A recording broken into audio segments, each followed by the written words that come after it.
Hello everyone, welcome back to my channel. I am Babita. Today we will learn a very important and very easy topic, influencing factors in manpower planning. Manpower planning means deciding how many employees a company needs in the future, and this depends on some internal and external factors.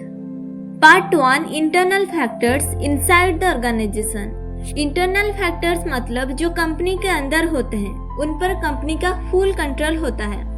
और इस internal factor के अंदर क्या क्या आता है अब जानते हैं। First one, organization goals and strategies. When a company wants to grow, open new branches और increase production, it needs more employees. If the company plans to use automation और new machines, it needs skilled employees. इसका मतलब ये होता है company अगर नए branches खोलना चाहते हैं तो ज़्यादा एम्प्लॉय चाहिए, अगर मशीन लगाने वाले हैं तो स्किल्ड लोग चाहिए।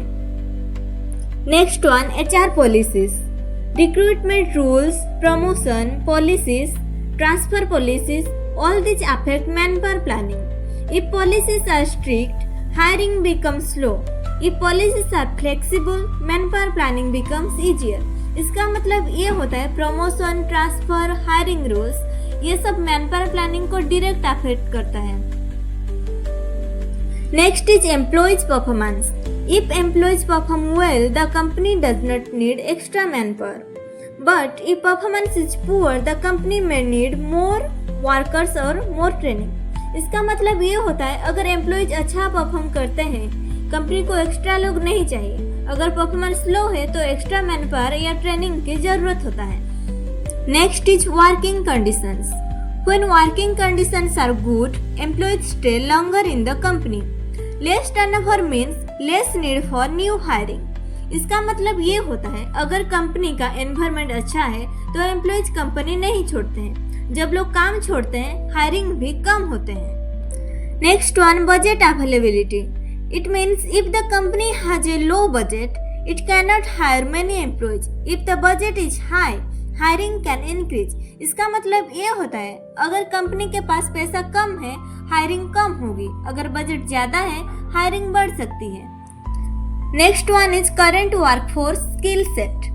The company checks what skills current employees have and what skills are missing. This helps the company plan training and new hiring. इसका मतलब ये होता है HR देखता है एम्प्लॉयज के पास कौन से स्किल्स हैं और कौन से स्किल्स मिसिंग हैं। इसी के बेसिस पर हायरिंग डिसाइड होती है।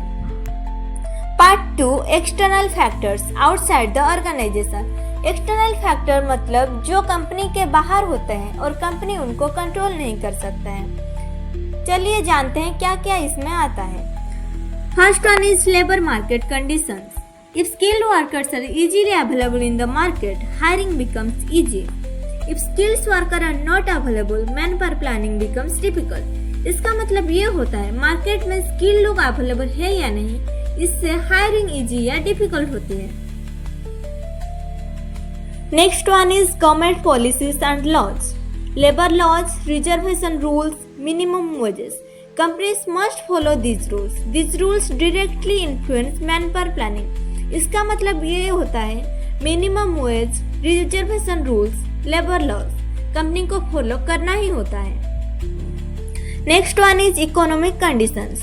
इन recessions company hire fewer employees. During economic growth companies hire more. इसका मतलब ये होता है रिसेशन में हायरिंग कम होती है, ग्रोथ पीरियड में ज़्यादा हायरिंग होती है।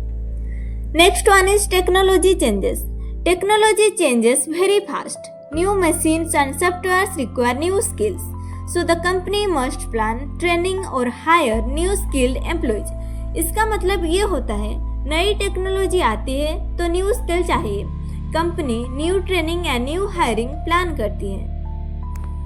Next one is competition. When competition increases, companies try to hire better and more skilled employees to stay ahead. इसका मतलब ये होता है कंपटीशन ज़्यादा है तो कंपनी स्किल्ड लोग हायर करती है ताकि वो मार्केट में आगे रहे। Next one is social and cultural factors. More women joining the workforce, work from home culture, flexible working hours. This social changes also affect manpower planning. इसका मतलब ये होता है work from home women workforce, timing policies, ये सब man power planning को affect करते हैं।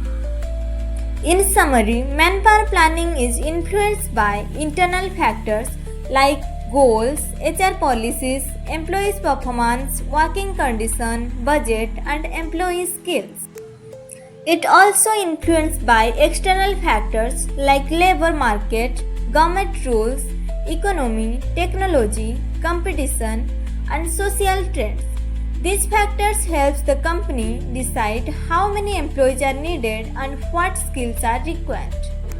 Thank you for watching, students. Like, share and subscribe to my channel for more easy explanation.